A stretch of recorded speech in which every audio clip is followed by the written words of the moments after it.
Hey, you know what I always craved in life? To be able to sustain myself with little to no work at all and still live a fulfilling life. That's why, for the longest time, I've admired and looked up to NPCs in video games. These characters are always there, ready to lay a helping hand to the player, but they also add a level of ambience to the worlds that video games try to create. However, they never seem to do much with their lives. They're completely unaware that the world might end tomorrow. Kinda like us in real life. NPCs are like helpful parasites, living off the host, but at the same time adding so much to it. I kinda wish I could have been a more helpful parasite to my parents. Anyways,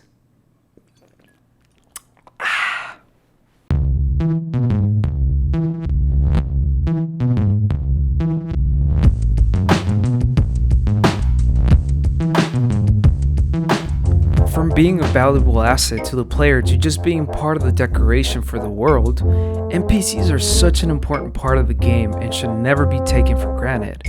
From the detested Ingo to the lovable Sidon, here are my top 5 picks for the best NPCs in the Legend of Zelda franchise.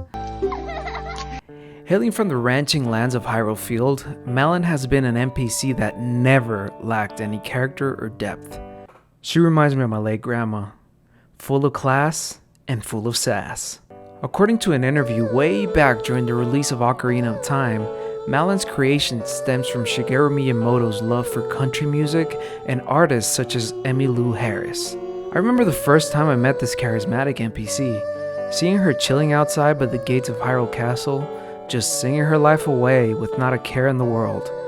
But when you talk to her, it is revealed that she in fact is waiting for her father to return. And this whole exchange of words between her and Link revealed a story that is very often seen in broken homes. Now, I may be stretching, but the idea that Malon was to look out for her father and her father's future because of his laziness to maintain the family business going is something extremely heartbreaking. You hear stories of children having to look after their parents because of age, bad habits, or sometimes even addiction.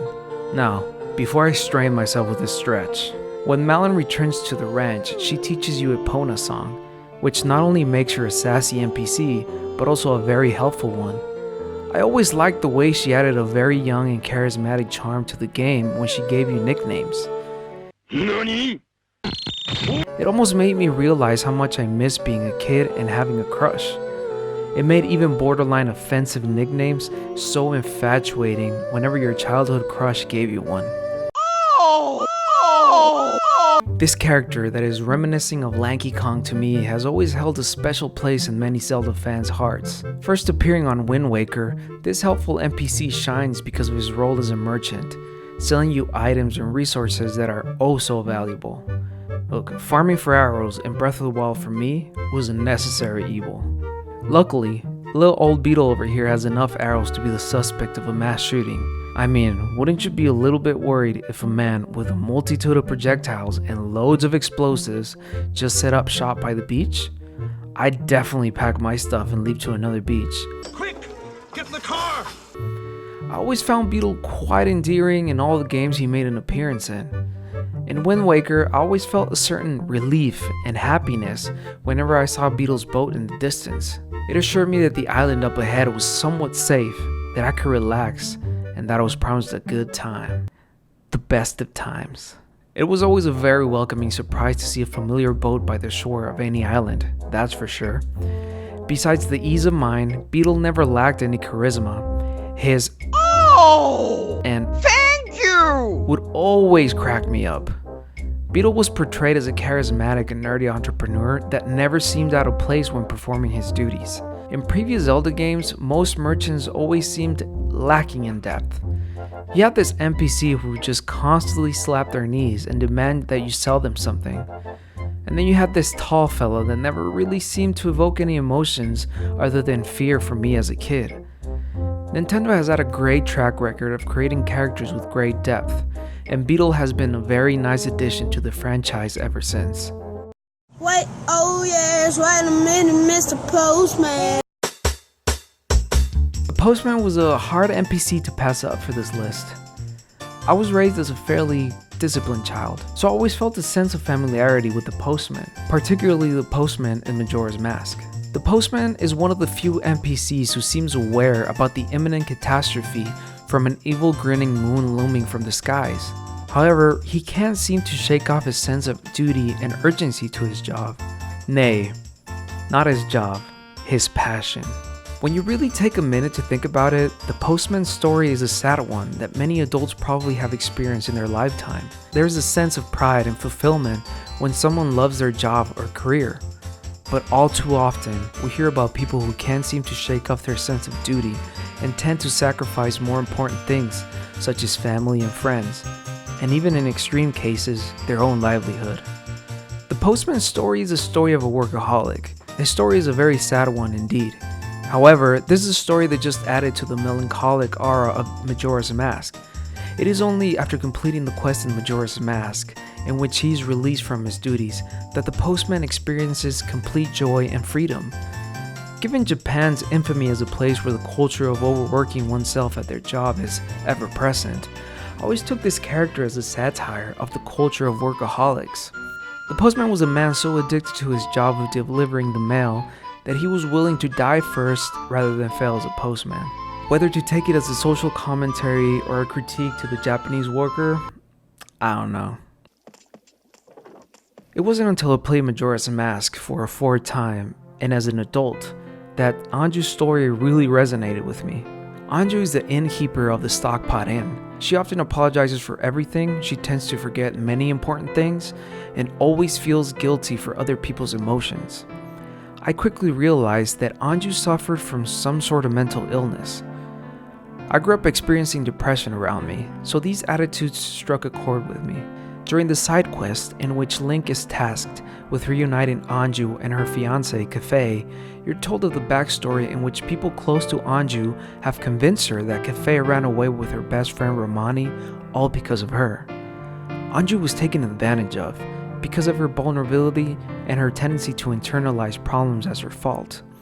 Luckily, by the end of the game, Anju is reunited with Kafei and accepts that he in fact left because of extraordinary circumstances.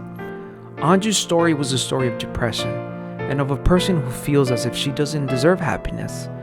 This is a story far too common with people who deal with mental illnesses. This story made Majora's Mask that much more memorable and relatable to many players, including myself. Dampy! Dampy! Now, we've reached the end of this list. And as with many endings, we all end up in a ditch somewhere. Reminiscent of Disney's Hunchback of Notre Dame, or of the creepy old man from down the street, Dampé was always a very funny character to me. On one part, you have a hardworking and loyal man, and on the other, you have a cowardly and rather mean man. I could never decide whether I liked Dampé or not. He was always given a helpful role in most Zelda games, most notably in Ocarina of Time by giving you the hookshot, arguably the game's most important item. But Dampé's character was full of irony. For instance, in Majora's Mask, it never really made sense how a gravekeeper such as menacing looking as Dampé would be afraid of a few bats, or of a kid wearing a skeletal mask. I mean, it's almost a given that you will experience an encounter with either thing at a graveyard, especially a kid with a skeletal mask. But Dampé was always a man of conviction, and loved his job. There seems to be a connection between workaholics and Zelda NPCs. A bit dopey at times, but nonetheless, Dampé has been a very important and lovable character in the Zelda franchise. Get over here, you fucking idiot! NPCs play a major role in creating worlds, and they might be a bit overlooked at times. So, in order to not overlook any of them, here's one last honorable mention, just because I like you that much. The ever-entrepreneurial Ravio story, as many in Hyrule are, is one of someone trying to overcome and adapt to their environment. Ravio's introduction at first seems a bit vague and unimportant.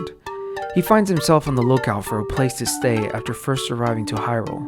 After Link provides him with a place to stay, Ravio decides to set up shop at Link's house and begins renting out and selling useful items to Link. I always found out this quite funny and pretty ridiculous, given that Link is giving Ravio a place to stay basically for free, You'd imagine he would let Link borrow these items for free. However, it is later revealed that Ravio plays a larger role in Link's quest. He's ultimately responsible for convincing Hilda from not taking the Triforce from Hyrule. What once was a simple merchant turned into a larger piece of a puzzle, and this is why I admire him as a character. He went from being a simple tool in the game, like Beetle, to becoming basically the main hero of the story. I find it quite admirable how Nintendo is always able to develop a character that is seemingly minor and intertwine them with the story all fully fleshed out. Anyways, these are my favorite NPCs from the Legend of Zelda franchise. Let me know who your favorite NPCs are down below. Do you agree with me or not? Ladies and gentlemen, I've been True Fernie. If you like this video, please make sure to subscribe to my channel as more content is on its way. Ladies and gentlemen, please make sure to take care of each other, but most importantly, please make sure to take care of yourself. Peace.